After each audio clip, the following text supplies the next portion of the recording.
জালালপুর অঞ্চলের বিগত দিনে পিননগর বিএসএফ দ্বারা বাংলাদেশে মহিষ পাচারকারী 8 জনের বিরুদ্ধে 10/4/2024 তারিখে গুমরা থানায় মামলা করা হয়েছিল। তার মধ্যে ছিল কুখ্যাত আব্দুল ওয়াহিদ পাখি। তার বাসগৃহে অভিযান চালিয়ে তাকে গ্রেপ্তার করার সময় পুলিশের উপর আক্রমণ করে বসে। পরবর্তীতে পাখি সহ তার ফ্যামিলি মেম্বারদের গ্রেপ্তার করে জেলে পাঠিয়েছিল গুমরা পুলিশ। এই সময় থেকে কামাল উদ্দিন, মিনহাজউদ্দিন, আলতাফ হোসেন, হানিফ উদ্দিন, আফজল হোসেন, আনোয়ার হোসেন, সাজুল ইসলাম আত্মগোপনে ছিল। আজ 15-20 দিন থেকে প্রকাশ্য দিবালোকে মহিষ পাচার করতে তাদের পরিলক্ষিত করা যায়। আশ্চর্যের বিষয় হলো কুখ্যাত দেশবিরোধী অপরাধীরা নির্ভয়ে আবারও সক্রিয় হয়ে উঠেছে। এই মহিষ পাচারকারীদের পিছনে কার হাত রয়েছে?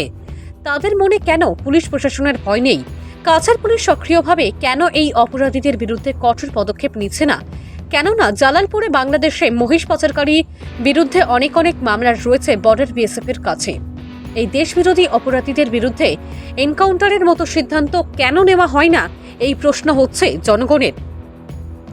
আজ শুক্রবার বিকাল 3টার সময় কামাল উদ্দিন এবং সাজুল ইসলামের মতো মহিষ পাচারকারীরা কালাইন থেকে 6 নং জাতীয় সড়ক পথে নির্ভয়ে মহিষ নিয়ে হেঁটে যাচ্ছে। তাদের সাহসিকতা দেখে স্থানীয় জনগণ অবাক হয়ে পড়েন। দেশবিরোধী অপরাধীরা খোলা আকাশের নিচে বাংলাদেশে মহিষ পাচার করছে। আজকের এই বিষয়ে প্রশাসন সহ বিএসএফকে প্রশ্নের মুখে ফেলে দিচ্ছে।